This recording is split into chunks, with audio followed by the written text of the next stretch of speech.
आज हम लोग बात करेंगे सीएल यानी कि कैजुअल लीव के बारे में। कैजुअल लीव के बारे में सबसे इंपॉर्टेंट बात यह है कि casual leave is not a recognised form of leave, यानी कि इसको लीव की कैटेगरी में नहीं रखा गया है, इसे लीव नहीं माना गया है। और सेकंड इंपॉर्टेंट बात है कि the government servant on casual leave is not treated as absent from duty and his pay is not intimated. मतलब कैजुअल लीव के समय एम्प्लॉय को एब्सेंट फ्रॉम ड्यूटी नहीं माना जाता है, उसे ऑन ड्यूटी ही ट्रीट किया जाता है। इस कारण उसके पे और अलाउंस में किसी भी प्रकार की कटौती नहीं की जाती है। नमस्कार दोस्तों, मैं संजीव कुमार, मेरे यूट्यूब चैनल पर आपका स्वागत है। आगे बढ़ने से पहले एक बार फिर आपसे रिक्वेस्ट है कि अगर आपने अभी तक मेरे चैनल को सब्सक्राइब नहीं किया है तो जरूर कर दे और बेल आइकन को प्रेस करना ना भूलें ताकि नोटिफिकेशन आपको मिलता रहे।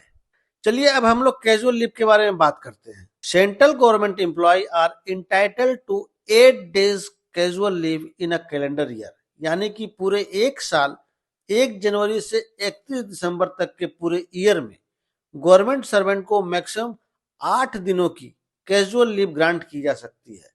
लेकिन the number of casual leave available for the employee with disability is 12 days. The additional benefit of 4 days leave shall be granted in the form of a special casual leave, यानी कि जो employ physically disable है उनको 12 दिन का CL दिया जाता है। ये जो 4 दिन का एडिशनल सीएल उनको दिया जा रहा है, यह उन्हें स्पेशल कैजुअल लीव के रूप में दिया जाता है। अगले पॉइंट में हम लोग देखते हैं मैक्सिमम 5 डेज कैजुअल लीव में be allowed at any one time. The head of the office may however waive this condition in individual cases if he consider that there are exceptional circumstances justifying relaxation in this regard. इसके अनुसार किसी भी government servant को एक बार के single spell में maximum to maximum 5 दिनों की ही कैजुअल लीव ग्रांट की जा सकती है।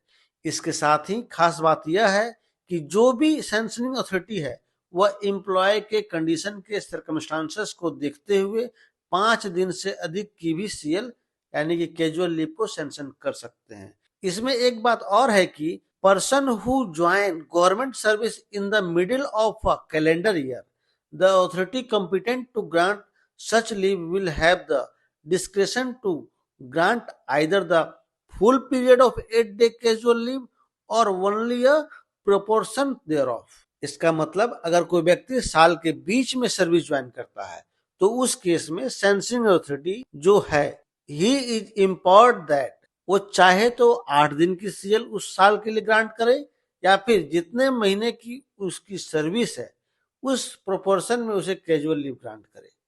For operating and maintenance staff 10 days casual leave in a calendar year, यानी ऑपरेटिंग स्टाफ और मेंटेनेंस स्टाफ को 1 ईयर के कैलेंडर ईयर में 10 डेज का कैजुअल लीव का प्रावधान है। संडे और closure holiday which precede a period of casual leave or come at the end may be prefixed or suffixed to such leave.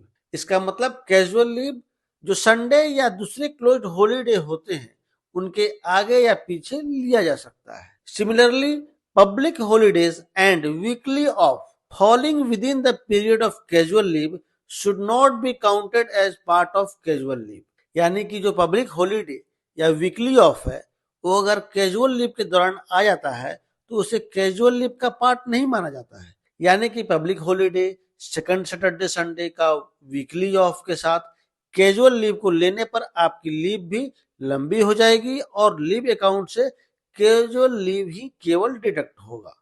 Restricted holiday RH can also be prefixed और suffixed the casual leave.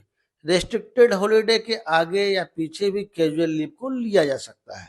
Casual leave can be combined with a special casual leave but where it is permissible to grant regular leave in combination with a special casual leave should not be granted in combination with both a special casual leave and regular leave, यानी कि casual leave का combination special casual leave के साथ किया जा सकता है यानी कि दोनों को साथ साथ अवेल किया जा सकता है। लेकिन इसमें एक बात ध्यान देने वाली है कि उस कंडीशन में कैजुअल लीव नहीं अवेल किया जा सकता है जब स्पेशल कैजुअल लीव को रेगुलर लीव के साथ में अवेल किया जा रहा हो। यानी कि SCL plus ML, PL, LFP, HLFP, maternity leave, paternity leave, LFP, half LFP के साथ में अगर अवेल किया जा रहा है तो कैजुअल लीव उसमें अटैच नहीं किया जा सकता है। केवल कैजुअल लीव प्लस SCL यानी कि स्पेशल कैजुअल लीव, या SCL प्लस CL, या इंडिपेंडेंटली केवल CL को अवेल किया जा सकता है। Casual leave can be taken while on tour, यानी कि ऑफिशियल टूर के ड्यूरेशन में भी government employee casual leave avail कर सकते हैं। ऑफिशियल टूर हो, कहीं ट्रेनिंग पे गए हो, तब भी आप उसमें कैजुअल लीव को अवेल कर सकते हैं। Grant of half a day casual leave to a government servant is permissible. The lunch interval will be dividing line for the grant of half a days casual leave. मतलब government servant को half days की casual leave भी grant की जा सकती है, जिसको official time में जो लंच टाइम है उसे डिवाइडिंग टाइम माना जाएगा। यानी या तो एम्प्लॉय लंच टाइम से पहले या लंच टाइम के बाद का हाफ डे CL यानी कि कैजुअल लीव अवेल कर सकता है। If a government servant having only half a day casual leave at his credit avails it in the afternoon of a day and is unable to resume duty on the next working day due to sickness or other compelling ground, he may be permitted to combine half a day casual leave with regular leave by way of exception। अगर कोई employ ने अपने साल में जिसमें 8 CL होते हैं उसमें से 7.5 CL अवेल कर ली है और एम्प्लॉय के पास केवल हाफ डे की CL बची है, इस हाफ डे CL को एम्प्लॉय किसी पार्टिकुलर डे में लंच के बाद अवेल करता है और नेक्स्ट वर्किंग डेट पर ड्यूटी नहीं आ पाता है, चाहे किसी भी कारण से, बीमारी की वजह से या किसी और कारण से, तो उस कंडीशन में सैंक्शनिंग अथॉरिटी को यह पावर दी गई है कि CL का कॉम्बिनेशन नेक्स्ट डे में किसी भी रेगुलर लीव के साथ कर दे,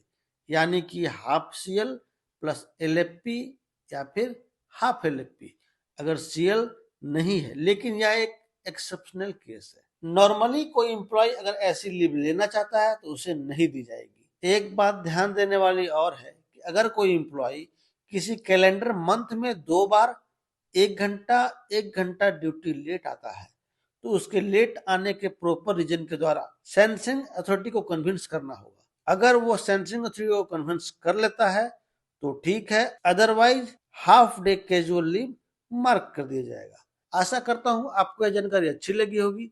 आगे ऐसी और भी रोचक जानकारी के साथ आपसे मिलता रहूंगा। धन्यवाद।